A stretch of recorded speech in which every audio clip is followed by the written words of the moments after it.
Alors bonjour à tous et à toutes et bienvenue à cette série d'entrevues sur mon livre, mon ouvrage Soleil natal, publié aux éditions Percé. Ça me fait plaisir de vous avoir avec nous et ça me fait plaisir d'avoir une collègue et amie, Hélène Plante, qui est enseignante de philosophie au Cégep de Sept-Îles. Collègue, parce que moi aussi je suis enseignant de philosophie. Et c'est une de celles qui a le plus lu mon livre. Tu l'as lu au moins 3 fois, ce qui est pas peu dire. Puis je t'ai tanné tellement pour faire une entrevue que finalement tu as décidé d'accepter. Fait que merci beaucoup, c'est un privilège de t'avoir avec moi. Parce que tu as vraiment ta perspective, ta compréhension du livre qui est particulière. Puis j'ai hâte d'entendre tes questions. Et je vais tenter d'y répondre au mieux, même si c'est pas toujours évident. Hein? Donc... merci d'être là, Hélène. Ça me fait plaisir, malgré que je recherche plus l'ombre que la lumière. OK, ben ça tombe bien. Moi, je recherche la lumière au complet. C'est pour ça, le soleil natal. Donc, c'est de rechercher le soleil qui soit natal, comme disait Gaston Miron. Donc, Livre disponible dans toutes les bonnes librairies. exactement. Archambault, les libraires, Renaud-Bré, puis tu peux même aller à la librairie du coin puis le commander, puis tu peux même demander à l'auteur, puis il peut te l'envoyer par la poste. Avec une dédicace. Avec une dédicace, exactement. Fait que, ouais, ça va me faire plaisir de vendre mon ouvrage, c'est certain. Comment se fait-il qu'un jeune homme dans la vingtaine s'intéresse déjà à l'identité? Faut dire que je me suis toujours un peu intéressé à l'identité québécoise de façon directe ou indirecte. Je suis né de parents indépendantistes, on peut dire. Je suis tombé dans la marmite indépendantiste quand j'étais petit. Et comme adolescent, comme jeune patriote, c'était surtout la fierté d'être québécois qui m'habitait. Mais paradoxalement, ironiquement, quand j'ai fait mes études de philosophie, j'ai tout mis ça de côté. Et étrangement, à la fin de mes études, quand je faisais mon mémoire de maîtrise sur Nietzsche, sur la volonté de puissance de Nietzsche, l'identité québécoise et le thème de l'indépendance est revenu comme un cheval, comme la nature revient au galop.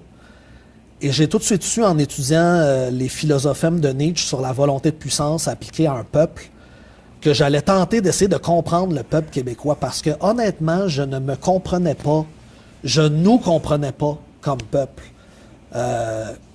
Connais-toi toi-même, c'est la leçon des sages grecs.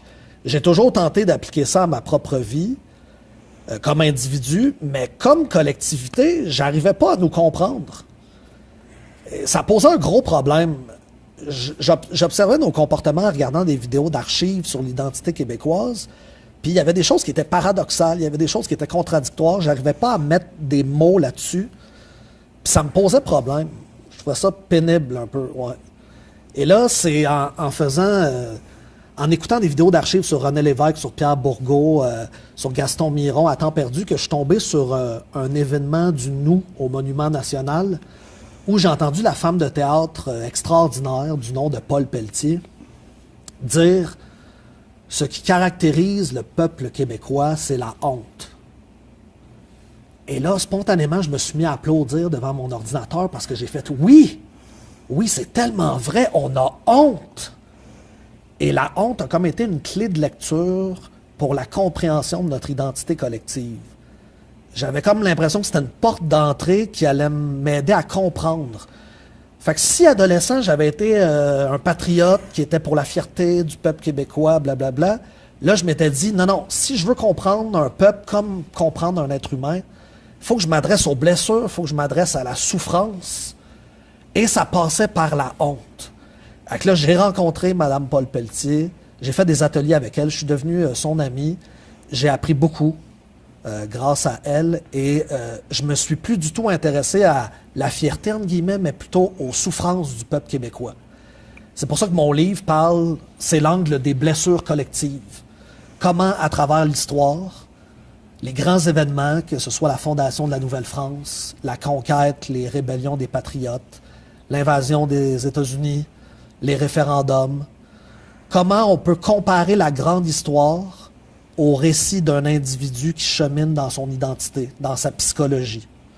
Donc, mon livre, c'est un raisonnement par analogie où je compare notre histoire collective de la nation à celui d'un individu qui chemine dans son identité et j'y associe des traits de personnalité, des traumas, des schémas, des relations d'attachement particulières, etc., etc. Donc, mais c'était vraiment pour nous comprendre, pour se connaître comme peuple.